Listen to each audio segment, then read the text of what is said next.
अस्सलाम वालेकुम स्टूडेंट्स। आज हम लेक्चर नंबर 4 में relationship of biology with other sciences discuss करेंगे। साइंस की तमाम ब्रांचेस जो हैं वो इंटरलिंक्ड हैं आपस में, क्योंकि उनकी बेसिस क्या है, सेम है। तो हम देखते हैं बायो कैसे दूसरी साइंस के साथ इंटरलिंक्ड है। सबसे पहले हम देखते हैं बायो फिज़िक्स को। ठीक है, बायो फिज़िक्स नाम से ही ज़ाहिर है कि बायो और फिज़िक्स का कम्बिनेशन है। इसमें फ़िज़िक्स के उन रूल्स को स्टडी किया जाता है जो बायोलॉजिकल फिनोमेना पे एप्लीकेबल होते हैं। For example, there is a similarity between the working principle of lever in physics and limbs of animal in biology. Means के लिवर का क्या काम होता है फिज़िक्स में, कि लोड को उठाना, लोड को बर्दाश्त करना। इसी तरह ह्यूमन स्केलेटन में भी लिम्स का यही काम होता है कि ह्यूमन के जो बॉडी है उसके वेट को बर्दाश्त करना, उसके वेट को कैरी करना। ठीक है, नेक्स्ट ब्रांच बायोकेमिस्ट्री है। It deals with the study of chemistry of compounds and processes occurring in the living organism. ठीक है, लिविंग ऑर्गेनिज्म जितने भी बायोलॉजिकल कंपाउंड्स यूज़ होते हैं या जो भी बायोलॉजिकल प्रोसेसेस हो रहे हैं उनको, उनकी केमिस्ट्री को स्टडी किया जाता है इसमें बायोकेमिस्ट्री में। For example photosynthesis. फोटोसिंथेसिस पौधों में होती है, ठीक है, जिससे वो अपनी खुराक प्रोड्यूस करते हैं। ठीक है, इस तरह रेस्पिरेशन और फोटोसिंथेसिस के मेटाबॉलिज्म को बायोकेमिस्ट्री में डिस्कस किया जाता है कि ये प्रोसेस हो किस तरह रहे हैं basically. The next branch is biomathematics और बायोमेट्री। इसके नाम से ही जाहिर है कि बायो का मैथ्स के साथ क्या रिलेशन है। इसमें बायो का मैथमेटिक्स के साथ रिलेशन को डिस्कस किया जाता है। It deals with the study of biological processes using the mathematical techniques and tools.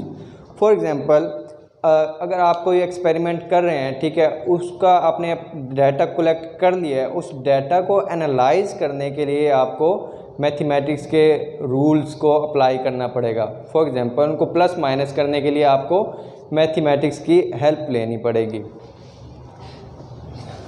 Next branch is biogeography. ठीक है, bio stands for life, Jio for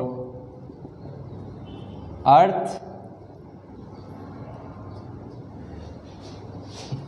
graphy can say that measurement,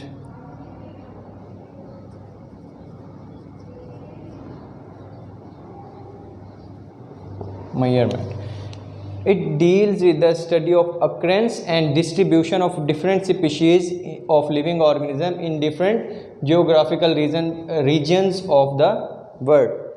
means के कौन से living organism कौन कौन से regions में पाए जाते हैं। ठीक है, हमें ये कैसे पता चलता है, हमें ये क्यों करना पड़ता है?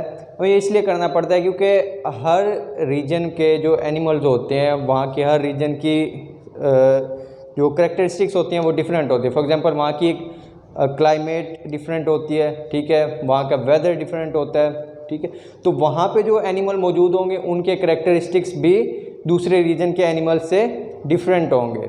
ठीक है, इसकी एग्जांपल हम इस तरह लेते हैं कि अगर हम उनकी बर्फ़ानी इलाकों की बात करें तो वहाँ पे क्या पाया जाता है, रीछ वगैरह, बेर वगैरह पाया जाता है। तो वो उनकी जो बॉडी होती है वो फर से ढकी हुई होती है। ठीक है, अगर हम मैदानी इलाकों की बात करें तो वहाँ पे जो एनिमल्स पाए जाते हैं उनकी बॉडी पे इतनी ज़्यादा फर नहीं होती। ठीक है, तो ये इन सारी चीज़ों को किस में डिस्कस किया जाता है, बायोजियोग्राफी में। The next branch is bio economics. Economics इसके नाम से ही जाहिर है कि इसमें हम प्रॉफिट या लॉस को डिस्कस करते हैं। So bio economics deals with the study of organisms from the economical point of view. ठीक है, for example, by knowing the cost value and profit value of the yield of wheat, we can determine the benefits of and losses.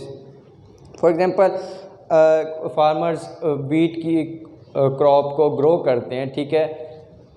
अब उन्हें कैसे पता चलेगा कि उन्हें profit हुआ है या लॉस हुआ है? वो बायो इकोनॉमिक्स के रूल्स को अप्लाई करके, ठीक है, वो कॉस्ट वैल्यू और प्रॉफिट वैल्यू को डिटरमाइन करेंगे, ठीक है, जिससे उन्हें इस बात का अंदाज़ा होगा कि उन्हें इस फसल पे आया कि प्रॉफिट हुआ है या लॉस हुआ है।